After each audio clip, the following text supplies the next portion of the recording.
就係咩咧？食嘢食味道，用油用黃母，用油用黃母，係嘛？outdate咗咯。依家有個廣告仲好聽啊！食嘢食味道，用人用外母，用人用外母，哇，仲好聽啊！多謝外母，多謝，哇，好好用啊外母啊！好啦，嗱喺人生嘅第一個過程當中嚟睇下，生前係咪有準備咗㗎？準備妥當啦，正生出嚟㗎嘛，冇可能個頭走咗出嚟咧。兩公婆就係點樣啊？點樣好啊？邊間醫院啊？唔知喎，喺邊個州啊？唔知咧。呢兩公婆就攞嚟槍斃就啱㗎啦，咁鬼蠢嘅真係啱冇？所以睇啦，喺人生4個過程當中，第一生前係有準備嘅。嗱，再睇睇就係咩咧？老前亦都有準備。點解啊？因為有一句説話，養兒防老呢句説話已經淘汰咗啦。今時今日只係養兒煩老啊！只有係老豆老母養仔啦，仔話想話養翻老豆老母咧，好難咯，係嘛？呢個社會已經嚟到呢一個咁嘅地步，但係難怪，因為仔女大咗，佢有佢嘅家庭，佢有佢個開支，所以咧，佢想話養你兩個老人家咧，講真啦，就比較難啲啦。呢個社會已經係好現實咗噶啦。有冇聽過嚟講係咪？一對夫婦可以養第10個仔女，10個仔女養唔到一個阿媽，有冇聽過啊？有，已經咁殘酷咗噶啦，所以我哋好驚噶。因此，我哋做咩咧？趁後生嘅時候，東奔西跑，諗盡辦法揾多啲錢唔好去靠仔女啦，真㗎因為靠仔女嘅時候嚟講嗰個時候真係好可憐㗎。你知唔知道每一個人都希望咩咧？老來嘅時候能夠安享晚年，啱嘛？但係唔好忘記安享晚年係有誰先得㗎？啱嘛？你冇誰點樣安享晚年啊？啱嘛？所以當你老來嘅時候嚟講如果你係想幸福嘅話你想有人錫你嘅話，你一定有誰喺身邊。一句説話叫做親生仔不如近身錢，荷包有錢就最親，乜親乜親都係假，係嘛？係咁現實㗎啦所以到老來嘅時候想安享晚年呢講真，有冇睇電視機啊？電視機嚟講係嘛一個運動叫做咩？叫做橄欖球啊！你睇嗰啲波好似金欖咁當你老來嘅時候，如果你有誰嘅話咧，你就叫做橄欖球。橄欖球點樣打嘅你知嘛？嗰啲球員咧就攬住嗰粒波係咪？走，其他嗰啲球員咧搶我嘅，阿媽我嘅，因為你有誰啦嘛，啱冇？所以老來嘅時候，你有錢你就叫做橄欖球啦，係嘛？真係唔同㗎。當你老咗行路嘅時候，好似冇乜穩嘅，啱冇係嘛？大新抱幫二新抱搶住嚟扶你㗎，奶奶慢慢行money，where's your money give to me 佢扶住嚿 money 嚟㗎，啱冇？所以你老來嘅時候有錢嘅話咧，你真係好幸福嗰隻啦，好，當你老來嘅時候，如果你冇錢嘅話，你就叫做足球。football 今日住喺個仔嗰度住得幾住嘅話嚟講講真老人家真係暗沉過，我而家慢慢感覺到我都好暗沉到咯，真㗎真係暗沉就乜嘢好乞人憎㗎。以前我唔知我今日知咗啦，係咪咁但係個仔女想揼你又唔敢喎，唔敢揼你就炒你啦，因為老咗好容易炒嘅啫嘛，係咪阿媽你嗰個第二仔喺甲洞買咗間屋幾大間哎呦，個花園幾大你知唔知老人家係咪朝頭早喺個花園嗰度 morning walk 係咪命都長啲啦，人都健康去嗰度住下啦。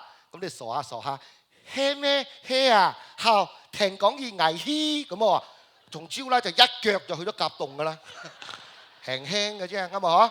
好啦，喺甲洞住得幾住嘅話咧，死啦又瀨嘢啦。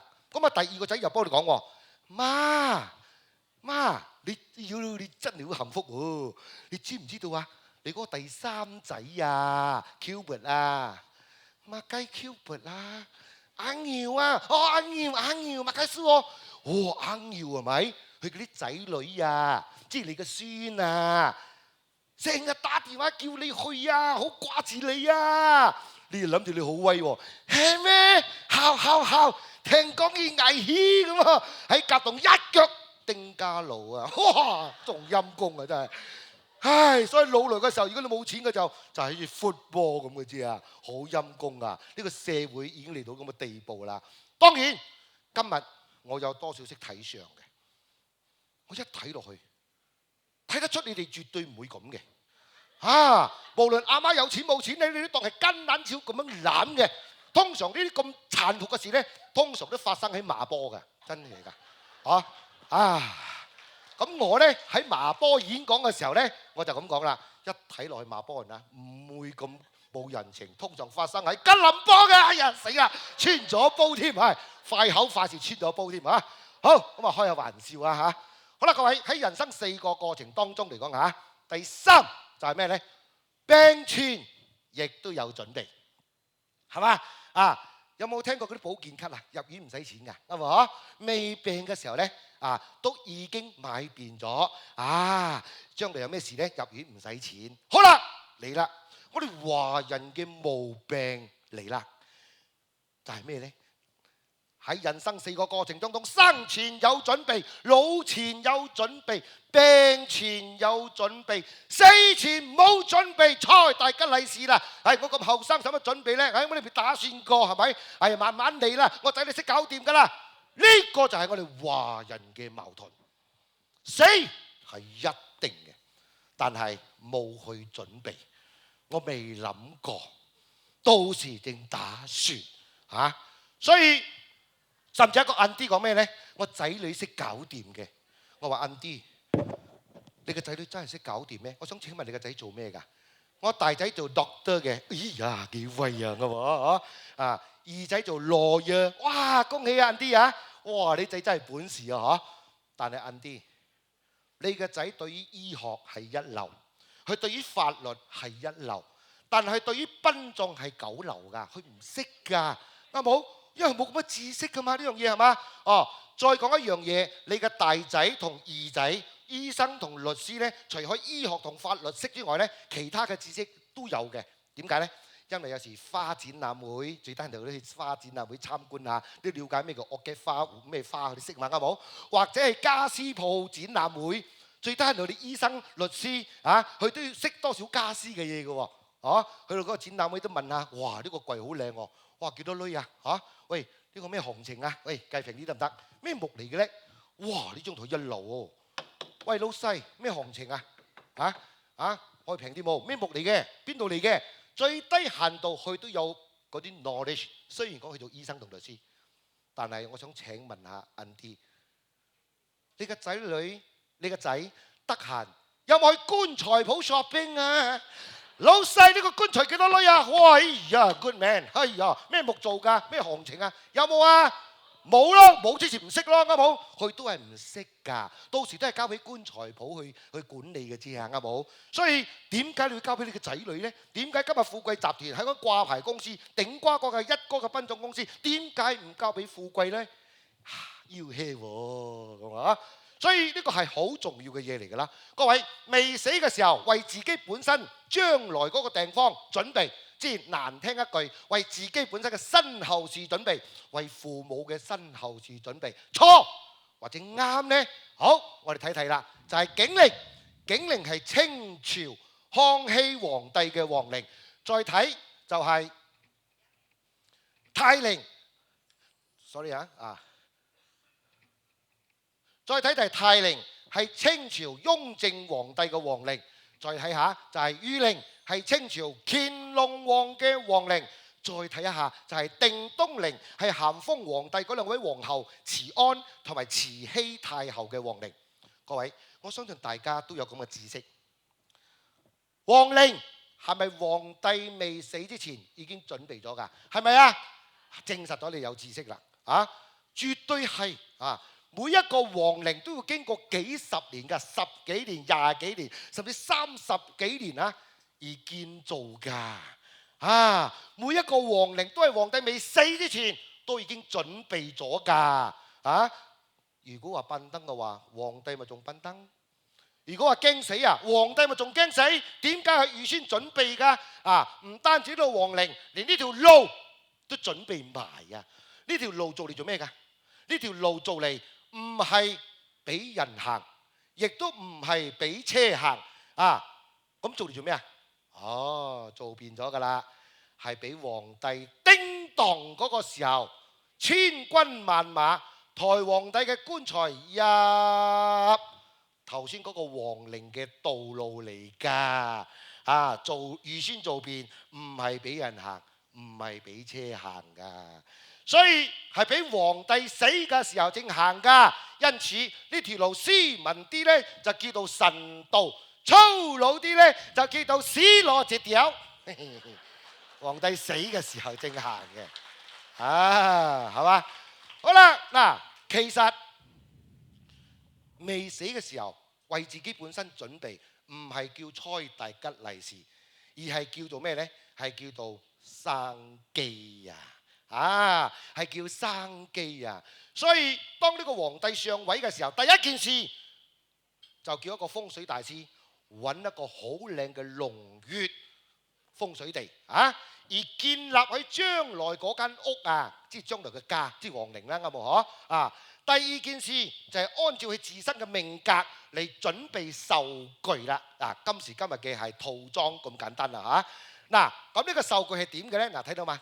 漢朝嘅金縷玉衣唔係皇帝死嘅時候正織嘅啫嘛，係做變咗皇帝死嘅時候正着㗎仲有就係漢朝嘅外國，即係吸棺材派有棺材派有灰塵㗎南北朝嘅石棺唔係皇帝死咗嗰個時候正嚟唔係嗰個時候正曲㗎，係做變咗，可能係30幾年後正攞嚟俾皇帝瞓㗎。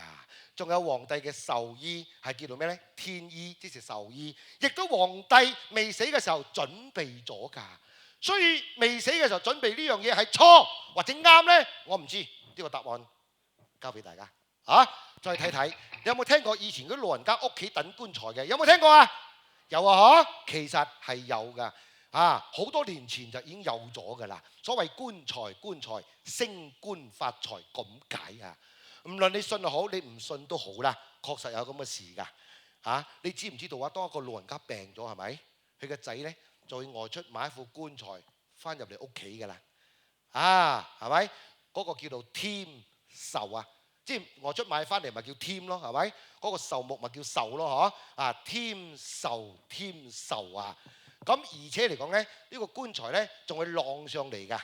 晾上嚟係咪升官啱唔啱升官發財咁解奇怪啦，真係奇怪啦！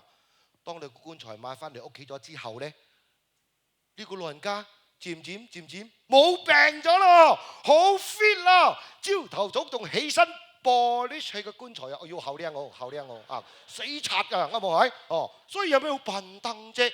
係嘛？好嗱，各位成日講中國，外國通常冇㗎啦。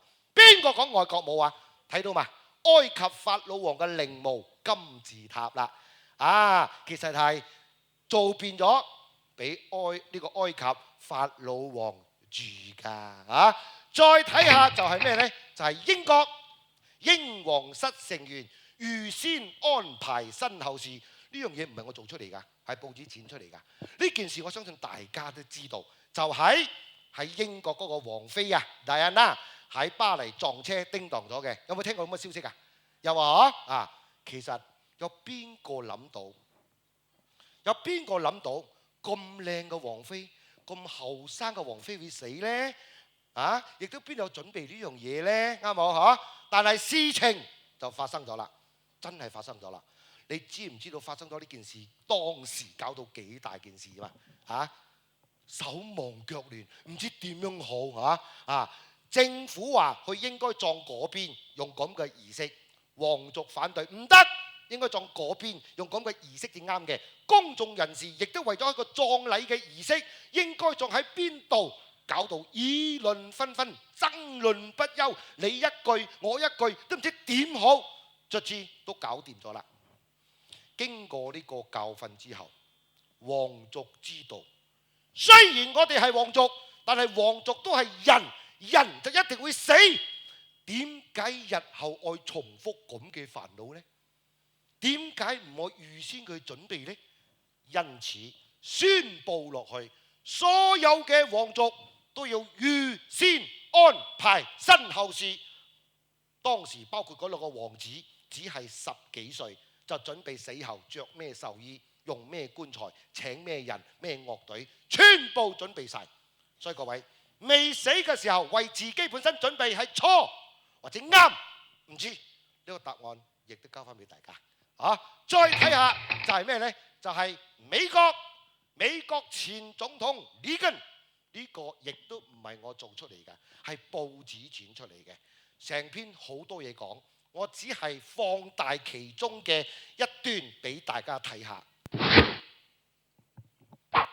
里根嘅墓地喺里根圖書館西南部，佢成個墓園嘅風景好靚嘅，係里根生前親自選定嘅長眠之地。里根總統亦都預先準備去將來嘅地方，所以未死嘅時候準備係錯，咁里根總統做錯事咯。咁我唔知，答案交俾你。再睇下啦，日實講啲老嘅後生嘅呢，睇到嘛？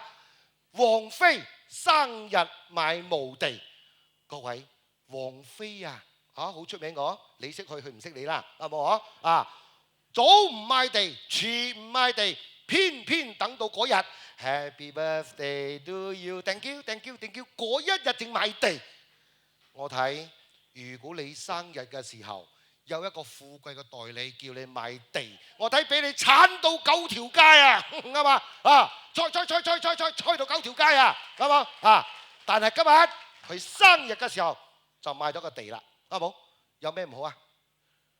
買咗地咗之後，人越嚟越靚，錢越嚟越多，老公嫁完一個又嫁多個，越嫁越好，幾過癮啱冇？有咩唔好啫？啱冇？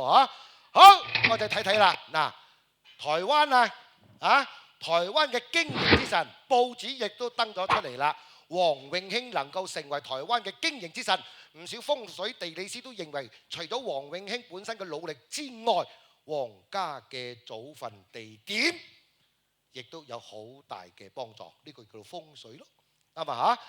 咁亦都嗰度咧放大俾你睇啦。王永興嘅家族咧亦都王永興未死之前都已經準備妥當，所以未死嘅時候為自己或者為父母親準備啱錯，大家自然有咁嘅分析。再俾你睇下就係邊度呢？呢個呢就係賭王啦。葡京賭王呢就已經係冇乜妥當咗啦。所以嗰啲爛賭鬼呢，最好就依家去葡京，趁佢病攞佢命。所以佢亦都做咗個生機。生機造變，將佢啲頭髮手甲係咪以風水嘅嗰種格局咧嚟做咗個生機，到今日仲未叮當噶。信就好，你唔信就好，根本上係有咁嘅事嘅存在，好唔好？呢度你一定知道噶啦，邊度嚟嘅呢度？哎呀，你梗係執不住去噶啦，咁鬼熟嘅，一睇就知道雲頂喎，真係犀利啊！啱啦，呢個就係雲頂 Uncle Lim。你嘅契爺即係我嘅契爺，佢嘅墓園嚟㗎啦。各位 Uncle Lim 可以講叫做數一數二嘅富豪，可以講全馬來西亞嚟講係咪？可以講叫嚟講冇邊個幫佢揮㗎，成個雲頂嘅旺角都係佢創出嚟嘅。但係 Uncle Lim 知道，雖然我 Uncle Lim 係咁威、咁把炮、咁本事，但係我都係人就一定會死。點解我在生前嘅時候，一切嘅嘢都係我揸 fit， 一切嘅嘢都係我決定？點解我人生最後嗰個地方喺邊度都唔知呢？點解我將來我嘅成個儀式我都唔知呢？咁我咪功虧一礪？咁我咪好可惜？咁咪好失敗？所以叻人即係叻人。有知識嘅即時有知識，所以在生之前有嗰個權力嘅時候，有經濟能力嘅時候，話得事嘅時候，自己本身準備咗去將來個地方啦。就係半山區個東仔嗰度。我相信大家有經過，不過好多人冇留意，因為我好了解上雲頂嗰啲人嘅心情，好緊張嘅。從山腳嗰度呢，山腳嗰度係咪？唔理點樣彎都好啦飄飄飄飄，一飛就飛到上個山頂，快快脆脆咧就揾個卡北北好嗰個車，跟住就衝入嗰個地方，捐女捐豉油捐雞捐鴨捐，哇！捐晒咗啦，冇晒啦，跟住咧就從上高飄飄飄飄翻嚟照例睇電視機，財散人安樂。好多係咁噶，係嘛？我好了解㗎，所以雲頂，上就係雲頂，落就係雲低，好嚴重嗰隻㗎。所以嗱，經過我解釋咗之後啦，提醒你咗之後啦，記得大髀唔好咁急。當你上雲頂都唔好咁急，知係知你慈善家嚟㗎啦，係嘛？Uncle Lim 咧都唔爭在你嗰樽白油㗎啦，慢慢嚟慢慢捐當你行到雲頂嘅半山區嗰個馬打寮嗰度係咪？一經過馬打寮，行到少少咧，呢邊手今日已經做到好靚嘅墓園啦，唔好咁急，慢慢嚟你落車睇下 Uncle Lim， 甚至叫 Uncle Lim 幫下手。Uncle Lim，我已經輸好多你俾你，唔該你墮朗下，今次俾我贏啲得唔得咧？咁都好不過咧最好就唔好，點解？因為 Uncle Lim 一定呃你嘅，佢話好到時你都係冇晒㗎，啱冇因此咧，你一拜咗之後跟住你就上車，一上完車行冇幾遠咧，你就腰蹲翻嚟招拉睇電視機咁好啦，唔好再上啦，唔好再上啦因為再上嚟講真係有啲大吉利是嘅，不過你冇為意，不過我提醒俾你真係大吉利是嘅，因為再上啲咧係咪一間 resort 叫做阿灣啦，係咪阿灣啦？好冇講明阿灣啦，你唔好上噶啦，阿灣啦嘅意思就係咩咧？如果你繼續上嘅話咧，你個荷包咧就一定會咩咧？就係阿灣啦，即係咁嘅意思咯。阿灣啦，即係阿灣啦，即係咁嘅意思咯。所以你仲上去做咩咧？係嘛？如果你唔信邪嘅話啦，唔信我講，你繼續再上到頂啦。英文就叫做 big walk， 即係大鑊點解因為再上到頂嘅話啦，中文係咪叫做雲頂高原？係嘛？英文係咪叫肯定海人，肯定海人？哎呦，我就是給他害到這個數，就是我捐的。呢度有冇 Uncle Lim 嘅親戚？開玩笑唔好輸我我開玩笑嘅啫好啦，各位嗱，從以上嘅一段幫大家個分享咗之後你就知道一件事，未死嘅時候為自己本身準備。你知唔知道古代嘅皇帝、近代嘅總統、富豪、有知識嘅知識分子都知道事前規劃、預先準備嘅好處。未死嘅時候為自己本身準備嘅好處係咩呢？就係能夠吸收地靈能量嘅效果，使人趨吉搶旺、求得權威、事事順利、健康長壽咁解所以風水地係真係有地靈㗎，唔信有冇聽過南無佬念經？天靈靈，地靈靈即係有啦，啱冇？南無佬都講話地靈靈嘛，係咪即係地都有靈㗎啦？啱冇？係真係有地靈㗎。係嘛真係使人順順利利㗎。嗱，你上雲頂邊個順Uncle Lim順你順係冇？即係佢順啲啦好啦，未死嘅時候為自己本身準備嘅好處又係咩呢？就係能夠俾啲仔仔女女今後能夠大吉大利、富貴榮華、出入平安咁解唔係猜大吉利是地真係有靈㗎。未死嘅時候為自己本身準備嘅好處又係咩呢？就喺生前將自己人生最後嗰個大禮，行使自決權啊，即係自己揸 fit 啊！呢個係咪人生最後咗㗎？係冇啊？人生最後㗎啦。點解呢？你知唔知我哋人生有3個大禮㗎？你同我都有3個大禮。第一個大禮就係出生，出生啊，唔係畜生啊，聽好啲嚟啊嚇，即係出世啊啊！當一個細路哥出世嘅時候，如果父母親有經濟能力嘅呢，當佢滿月嘅時候啦，係咪大擺筵席啊？請晒親戚朋友啱冇？如果冇乜錢嘅話呢，最多係派啲紅雞蛋啦、紅薑啦，即係講俾世人知有一個小生命嚟到呢個世界啦。當時真係冇乜錢，點不知呢個細佬哥好腳頭喎，報生紙1、2、3歲，嘣投標喎，幾鬼過癮啊！真係好腳頭喎。好啦，嗱咁當佢對歲嗰個時候咧，可唔可以做對歲嗰個酒啊？即係咪嗰個叫咩酒啊？滿月酒啊？唔係滿月啦，對歲酒嚇對歲嘅時候可以咩呢？開始請晒所有親戚朋友，唔使收紅包嘅幾過癮啊嗰隻嚇。所以喺我哋人生第一個大禮，第一次做到唔係幾靚，唔係幾好，唔重要，可以做第2次，甚至第3次。人生第2個大禮好重要，就係結婚，尤其是女性最注重。當兩個拍拖拍得幾拍嚟講就發生事，就係咩呢？咁個女仔就幫個男仔講：阿明，我有咗。哎呀死啦！有冇搞錯啊？呢個時候你有我呢個就幾個月冇工做3期車冇工，你點解會有嘅？做咩咁巧嘅？哎呀，做咩你賴帳啊？你賴帳？唔係，我唔係賴帳，我好負責任嘅。不過，哎呀點樣好呢？你想唔結婚啊？結，咁點結啊？咁我哋旅行咯，澳洲、日本。唔係啦，金馬倫，我哋陀衰家真係金馬倫喎。咁樣我哋可唔可以擺酒啊？擺50圍、100圍，冇啦，唔掂啦，1圍1圍請邊個啊？你阿媽同我阿媽飲勝咁就得咯，係咪？哎呦 Helen，sorry 啦 ，sorry Helen， 其實我唔想咁噶啦，我都被逼噶啦，我而家真係好窮咯，好揼嘅時候咯。但我答應你啊 Helen， 答應你，將來如果我撈到風生水起嘅時候呢，我一定幫你補分。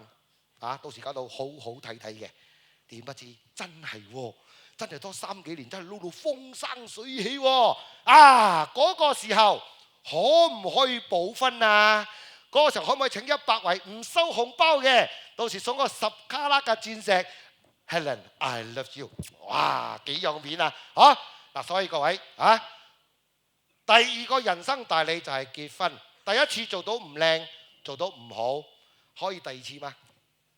可以第3次啱冇 ？OK， 好啦，人生第3個大禮就係往生。往生 only take one，no take two 今次死到，哎呀死都唔係幾靚啊！第死到就寫咩靚啲嘅？哇，死靚啲嘅，得唔得啊？唔得㗎 ，only take one 嘅啫，唔可以第擺死靚啲咁啊，唔得㗎，係咪先？所以人生3個大禮當中最嚴重嘅就係往生，冇得揀，冇得再選擇第2次，因此依家就要安排到妥妥當當，因為 no take two，係非常之重要啊！好，未死嘅時候準備嘅好處又係咩呢？就係避免嗰啲仔女對於禮俗唔了解，而搞到手忙腳亂、意見衝突、爭論不休。當死咗之後，大仔話火葬，二仔話土葬，三仔話用林和爐，四仔話用阿里路亞咁啊，搞到你唔知上去好又落翻嚟，上去好又落翻嚟，係咪？真係陰公咯！即係我哋見過好多真係咁樣㗎你知唔知道真係事實上呢個社會真係發生有咁嘅事㗎。我哋做呢行睇得好多啦，真係睇得好多啦。我敢講100主辦事。99.9都牙攞㗎，都爭論㗎。點解呢？係真㗎，因為仔女長大咗，各有各個經濟唔同，各有各個宗教唔同，各有各個思想唔同，變咗無形中好大嘅嗰種爭論性㗎。所以點解有時我哋點解我哋